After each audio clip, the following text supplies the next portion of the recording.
Hello दोस्तों, आपका स्वागत है मेरे यूट्यूब चैनल भव्य क्लासेस में। दोस्तों, आज मैं रीजनिंग का एक बहुत ही इम्पोर्टेंट टॉपिक कैलेंडर लेके आया हूँ, जिसके अंतर्गत हम कैलेंडर के सारे टाइप्स को जानेंगे, सीखेंगे और कैसे बनाया जाता है। आप गवर्नमेंट एग्ज़ाम का अगर तैयारी कर रहे हो, तो किसी भी प्रकार के एग्ज़ाम की आप तैयारी कर रहे हो, कैलेंडर से एक से दो क्वेश्चन आपको एग्ज़ाम में मिलेगा ही मिलेगा। या फिर आप कोई भी एसएससी, रेलवे, सीजीएल, सीएचएसएल या स्टेट कोई गवर्नमेंट एग्ज़ाम का तैयारी कर रहे हो, तो आपको ये क्वेश्चन आना ही आना चाहिए। तो दोस्तों, आइए आज देखते हैं कि कैलेंडर के सवाल को कैसे सॉल्व किया जाता है, वो भी बहुत ही आसानी से।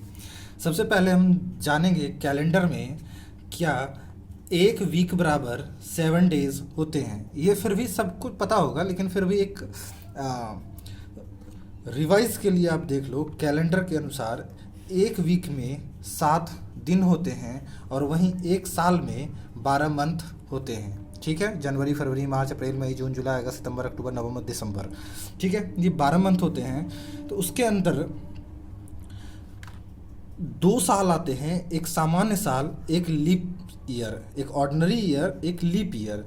लीप ईयर में कितने दिन होते हैं? 366 दिन होते हैं। लीप ईयर में 366 दिन होते हैं, वहीं सामान्य साल में 365 दिन होते हैं। ठीक है, यहाँ तक कोई दिक्कत नहीं। और जो सामान्य साल होता है उसके फरवरी में 28 दिन का महीना होता है। फरवरी जो होता है 28 दिन का महीना होता है। वहीं लीप ईयर का जो फरवरी होता है वो 29 दिन का होता है। ठीक है दोस्तों, अब आइए देखते हैं कैसे पता करेंगे कि कोई भी दिया हुआ साल ऑर्डिनरी है या लीप ईयर है। जैसे ऑर्डिनरी साल, जो साल मतलब जैसे 1947 हुआ, 2016 हुआ, 2020 हुआ, 2019 हुआ, ये जो साल है, अगर उसमें 4 से भाग ना लगे,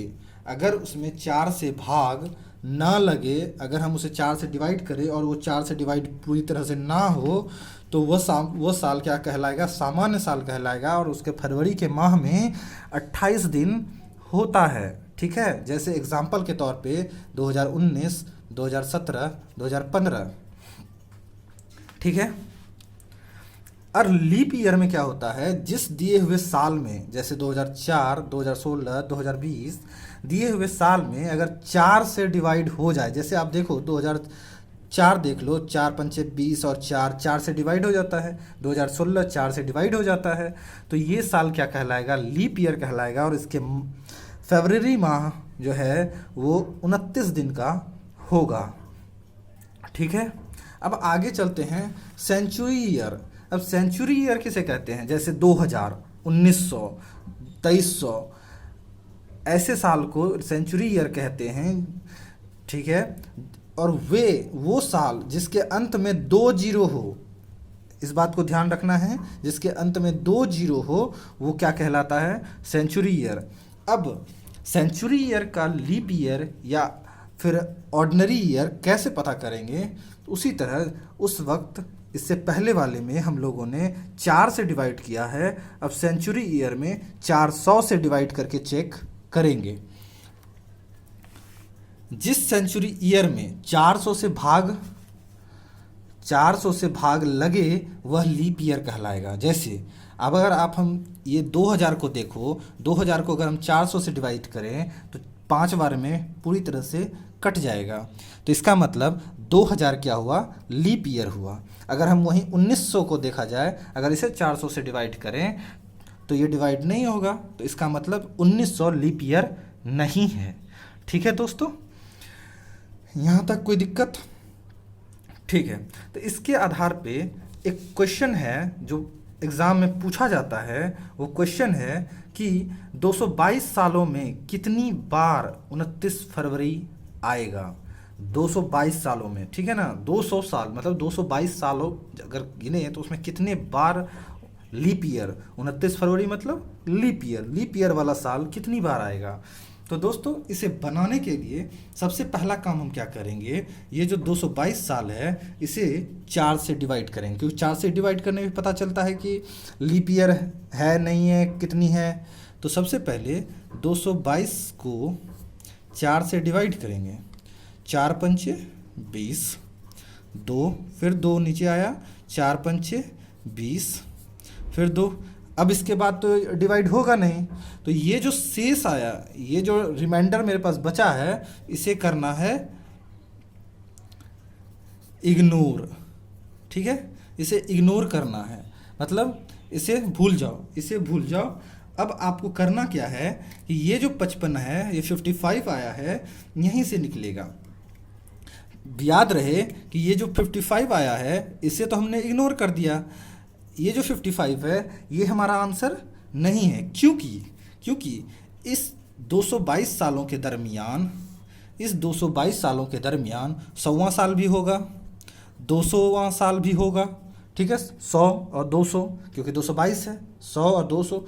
और वहीं यहाँ पे हमने आपको सेंचुरी वाले में बताया है कि वो साल जिसके अंत में 2 जीरो हो, वो सेंचुरी ईयर कहलाता है। और सेंचुरी ईयर का लीप ईयर पता करने के लिए उसे 400 से डिवाइड करना होता है।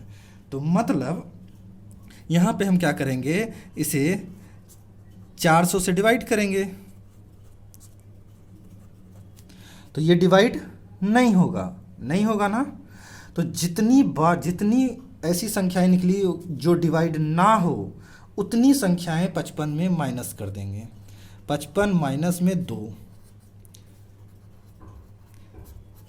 ये मेरा आंसर हो जाएगा। 53 मेरा 53 आंसर हो जाएगा।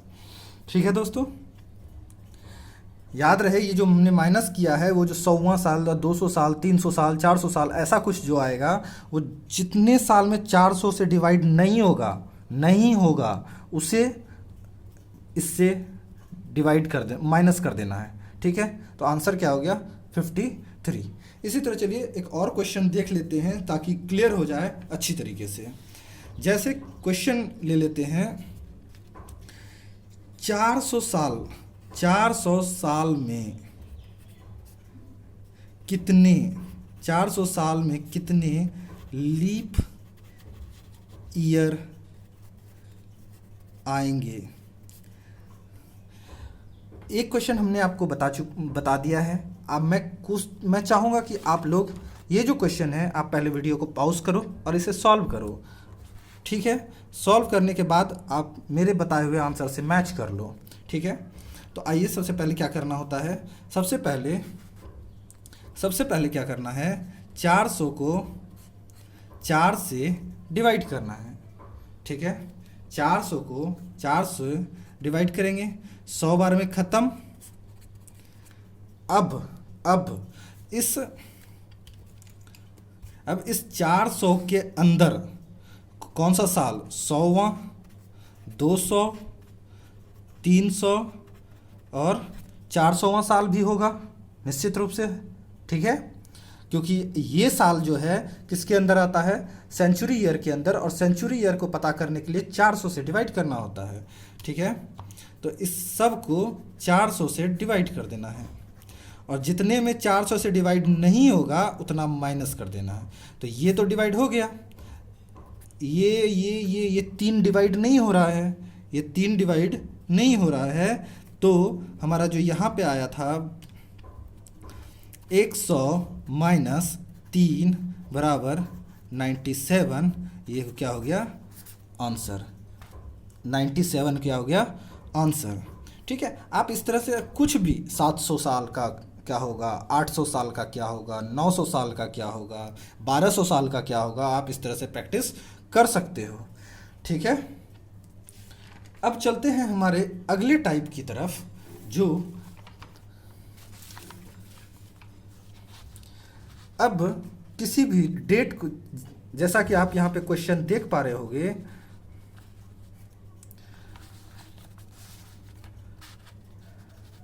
यहाँ आप क्वेश्चन देख पा रहे होंगे, 1 जनवरी 2017 अगर सोमवार है, मंडे है, तो 1 जनवरी 2018 क्या होगा।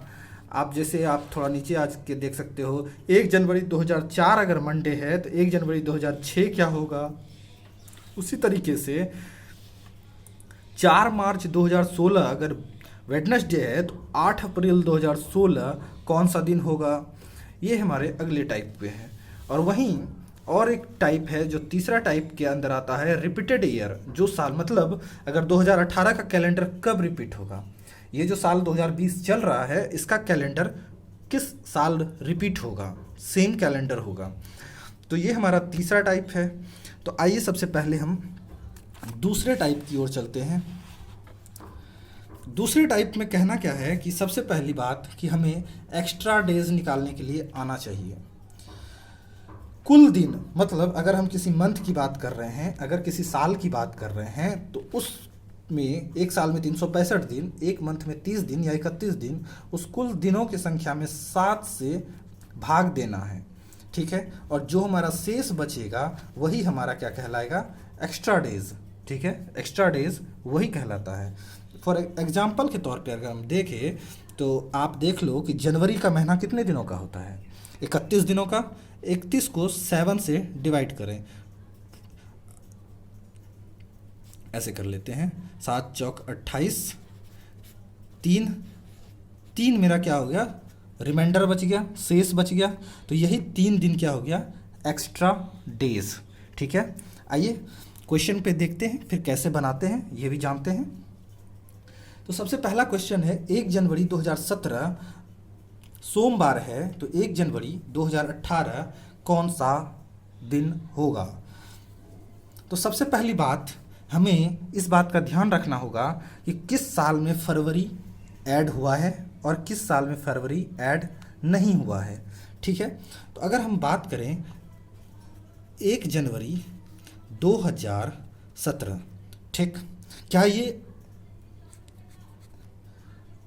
लीप ईयर है, इसे डिवाइड करके देख सकते हैं, 4 पंचे 20, 4 चौक 16, 1 बच जा रहा है, मतलब ये लीप ईयर नहीं है। तो ठीक है, एक नहीं है तो इस 2017 का फरवरी ऐड हो रहा है हमारे काउंटिंग में, हमारे कैलेंडर में। 2017 का फरवरी मतलब ऐसे लिख सकते हैं 2017 2018, ठीक है। तो यहाँ पे जो है मेरा फैब आ रहा है, यहाँ पे फैब तो नहीं आ रहा ना। और एक जो दिन बढ़ता है, शेष बढ़ता है 365 और 366 में, लीप ईयर में, वो क्या है, वो एक दिन यहाँ एक्स्ट्रा आएगा, क्योंकि ये ऑर्डिनरी ईयर है, एक दिन एक्स्ट्रा होता है, 7 चौक 28, ठीक है। अब क्या हो रहा है कि 1 फरवरी 2017 को एक एक्स्ट्रा डेज मिलेगा मुझे, क्योंकि 365 को अगर 365, क्योंकि यहाँ 1 जनवरी से 1 जनवरी 18 तक जाना है, 365 दिन होता है, क्योंकि ये जो है लीप ईयर नहीं है। अगर हम इसे 7 से डिवाइड करें, 7 पचे 35, 1 15, 7 दूना 14, 1 बच गया मेरे पास एक्स्ट्रा डेज। तो यही एक एक्स्ट्रा डेज जो है, इसका तो फरवरी आना नहीं है, इसका फरवरी आ रहा है, तो इसका आंसर क्या हो जाएगा, इसमें 1 प्लस कर देंगे, 1 प्लस करके ट्यूसडे, क्योंकि एक एक्स्ट्रा डेज मेरे पास आ रहा है, इसलिए ट्यूसडे हो जाएगा, ठीक है। कोई बात नहीं, टेंशन नहीं लेना। आगे हमारे क्वेश्चन है, अगर फिर भी दिक्कत हो आप इस वीडियो को दोबारा से प्ले करके देख सकते हो। अब देखते हैं हमारा अगला क्वेश्चन। 1 जनवरी 2004 मंडे है, तो 1 जनवरी 2006 क्या होगा। अब देखा जाए कि यहाँ पे 4 है, बीच में 5 नहीं, 6 साल, मतलब 2 सालों का पूछा जा रहा है। पहली बात 2004 आपको याद रखना है, एक नोट के तौर पे आप याद रख लो, नोट के तौर पे, कि लीप ईयर में +2 एक्स्ट्रा डेज होता है और ऑर्डिनरी डे में +1 एक्स्ट्रा डेज होता है, ठीक है। बस ये इसी को ही जोड़ते जाना है, जब ये डेट मंथ सेम हो, सिर्फ ईयर चेंज हो रहा हो, तो बस इससे ही काम हो जाता है। जैसे अब 2004 है, ठीक है, बीच में 2005 है, फिर 2006 है, ठीक है। अब क्या हो रहा है, 2004 मेरा लीप ईयर है और इसका फरवरी ऐड हो रहा है इसमें, जनवरी फिर फरवरी फिर मार्च, मतलब फरवरी है और फरवरी इसका 29 दिन का होता है, तो इसका मतलब 2004 मेरा लीप ईयर है, तो इसमें 2 एक्स्ट्रा डेज हो जाएगा, ठीक है। लीप ईयर में 2 एक्स्ट्रा डेज मतलब 2 एक्स्ट्रा डेज। 2005 का फरवरी ऐड हो रहा है और ये ऑड डेज ऑर्डिनरी ईयर है, इसलिए +1 एक्स्ट्रा डेज, ठीक है। इसका फरवरी तो ऐड हो रहा है नहीं, उसका एक्स्ट्रा डेज तभी जुटेगा जब उसका फेब माह ऐड हो रहा हो, तो मतलब 0, मतलब 2 1 3 एक्स्ट्रा डेज निकल के आ रहा है, टोटल 3 डेज एक्स्ट्रा 365 को छोड़ते हुए, ठीक है। अब इस 3 दिन को मंडे में जोड़ देना है, मंडे में जोड़ देना है, मंडे ट्यूसडे वेडनेसडे थर्सडे, 3 दिन हो जाएगा। आंसर क्या हो जाएगा? थर्सडे। आप अगर इस तरह से भी करना चाहो कि एक और तरीके से, लेकिन वो थोड़ा सा लंबा हो जाएगा, इसलिए फिर भी अगर 2004 क्या है? लीप ईयर है, कितने दिन? 366 दिन। 2005 क्या है? 2004 से 2005 आए, ठीक है। इसका तो स्टार्टिंग 1 जनवरी ही है ना, तो मतलब पूरा 4 और पूरा 5, 2005 में कितने दिन? 365 दिन। तो इसे जोड़ लो, 6 5 11, 6 6 12 1 13, 1 3 3 6 1 731, 731 दिन हो गया। अब इसे 7 से भाग दो, 1 3 0 1 7 चौके 28, 3 एक्स्ट्रा डेज, 3 शेष बच गया, मतलब यही मेरा एक्स्ट्रा डेज है, और यही दिन अब दिया हुआ दिन में ऐड कर देना है। तो मंडे के बाद ट्यूसडे वेडनेसडे और थर्सडे, थर्सडे मेरा आंसर आ गया, ठीक है। आंसर क्या हो जाएगा? थर्सडे, ठीक है दोस्तों। आप इस तरीके से भी कर सकते हो और इस तरीके से भी कर सकते हो, ठीक है। कोई भी अगर दिक्कत हो तो हमें कमेंट करके बताएं, और साथ ही साथ वीडियो को रिपीट करके ज़रूर देखें। इतना कुछ भी हार्ड नहीं है, इसमें कुछ भी बड़ा नहीं है, कुछ भी नहीं है, एकदम इजी है। थोड़ा सा दिमाग को कंसंट्रेट करो, आपको आसानी से सब कुछ समझ में आ जाएगा। आइए इसमें देखते हैं कि ना डेट सेम है, ना मंथ सेम है और ना ईयर सेम है, तब कैसे निकालेंगे?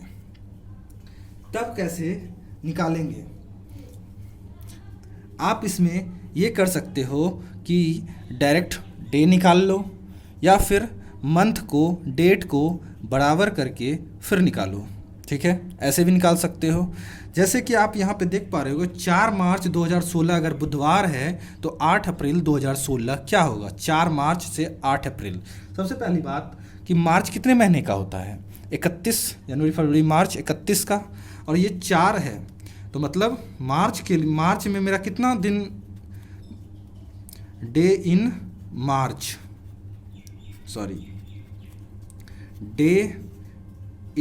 मार्च, ठीक है। कितना हो जाएगा? 31 माइनस में 4 बराबर में 27, ठीक है। अब हमारे यहाँ पे अप्रैल में मेरा कितना दिन लग रहा है? कितना दिन ले रहे हैं क्वेश्चन के लिए? 8 दिन ले रहे हैं, तो इसमें 8 दिन अप्रैल का 8 दिन को ऐड कर देना है। 8 7 15, 1 2 1 3 35। इसे अब ये टोटल दिन को 7 से भाग देना है, 5 35, 0 एक्स्ट्रा डेज आ गया, 0 एक्स्ट्रा डेज। मतलब 4 मार्च 2016 अगर बुधवार है तो 8 अप्रैल 2016 भी क्या होगा? वेडनेसडे ही होगा, ठीक है दोस्तों। उम्मीद करता हूँ कि यहाँ तक आपको सब कुछ समझ में आ रहा होगा, ठीक है। अब देखते हैं रिपीटेड ईयर। रिपीटेड ईयर में ऐसा कुछ खास नहीं है, बस आपको 3 पॉइंट याद रखने हैं। वो 3 पॉइंट क्या है, आइए देखते हैं। रिपीटेड ईयर के लिए 3 पॉइंट जो आपको बहुत अच्छे से याद रखने हैं, वो जो साल दिया है अगर उससे पहले वाला साल लीप ईयर हो, तो जो साल दिया है अगर उससे पहले वाला साल लीप ईयर हो तो दिए हुए साल में 6 जोड़ देना है। अब इसके लिए आप यहाँ पे देखो, कहना क्या चाहते हैं। दिया हुआ साल जैसे आप ले लो 2017, ये आपका क्वेश्चन है कि 2017 का कैलेंडर कब रिपीट होगा। तो पहला पॉइंट ये कह रहा है कि दिया हुआ साल जो साल क्वेश्चन में दिया हुआ है उससे पहले वाला अगर लीप ईयर हो तो, इसके पहले वाला साल क्या है 2016, 2016 मेरा लीप ईयर है, ठीक है। तो है तो इसका मतलब दिए हुए साल में 6 ऐड कर देना है, 17/6/2023, मतलब 2017 का कैलेंडर 2023 में रिपीट करेगा सेम टू सेम, ठीक है दोस्तों। अब आगे देखते हैं कि ये अगला पॉइंट कहता है अगर दिया हुआ साल लीप ईयर हो, जो साल दिया हुआ है क्वेश्चन में वो साल खुद में लीप ईयर हो, जैसे 2016 का कैलेंडर कब जाए और रिपीट करेगा, तो वैसे केस में जो साल दिया हुआ हो, जो साल दिया हुआ साल अगर लीप ईयर हो तो उसमें 28 प्लस कर देना है। अब जैसे कहा 2020 जो है लीप ईयर है, ठीक है। अगर पूछा जाए 2020 का कैलेंडर कब रिपीट होगा तो 2020 प्लस 28 2048, मतलब 2020 का कैलेंडर 2048 में 2048 में रिपीट होगा, ठीक है दोस्तों। अब आगे देखते हैं अगर ऊपर के दोनों शर्त पूरा ना हो, मतलब ना पहले वाला ईयर लीप हो ना दिया हुआ ईयर लीप हो, तो दोनों ही अगर ऑर्डिनरी ईयर हो, मतलब ऑड ईयर हो, तो उस कंडीशन में 11 जोड़ेंगे, ठीक है। अब जैसे एक एग्जांपल है 2019 का कैलेंडर कब रिपीट होगा। 2019 के पहले कौन आता है 2018, क्या 2018 लीप है? 2018 लीप नहीं है, ये लीप ईयर नहीं है। 2019 लीप ईयर है, ये भी नहीं है। तो इसमें क्या हो जाएगा 2019 में 11 जोड़ देंगे तो 20 2030 में कैलेंडर रिपीट करेगा। अब बात करें 2017 का कैलेंडर कब रिपीट होगा, जो हमने आपको ऊपर ऑलरेडी बता चुका हूं कि 2017 का कैलेंडर कब रिपीट होगा, तो आप पहले इसे खुद से बना के चेक करें, ठीक है दोस्तों। अभी कैलेंडर के 1 से 2 पार्ट बचे हुए हैं, वो पार्ट बताना है और इसके ऊपर सारे टाइप्स के ऊपर कुछ इम्पॉर्टेंट क्वेश्चन जो एग्ज़ाम में पूछे जाते हैं और पीछे प्रीवियस ईयर में पूछे भी गए हैं। तो दोस्तों आपको ये वीडियो कैसा लगा हमें कमेंट करके ज़रूर बताएं और सब्सक्राइब ज़रूर करें, ठीक है दोस्तों। अब मिलेंगे कैलेंडर के नेक्स्ट पार्ट में, ठीक है दोस्तों। Thank you, bye bye.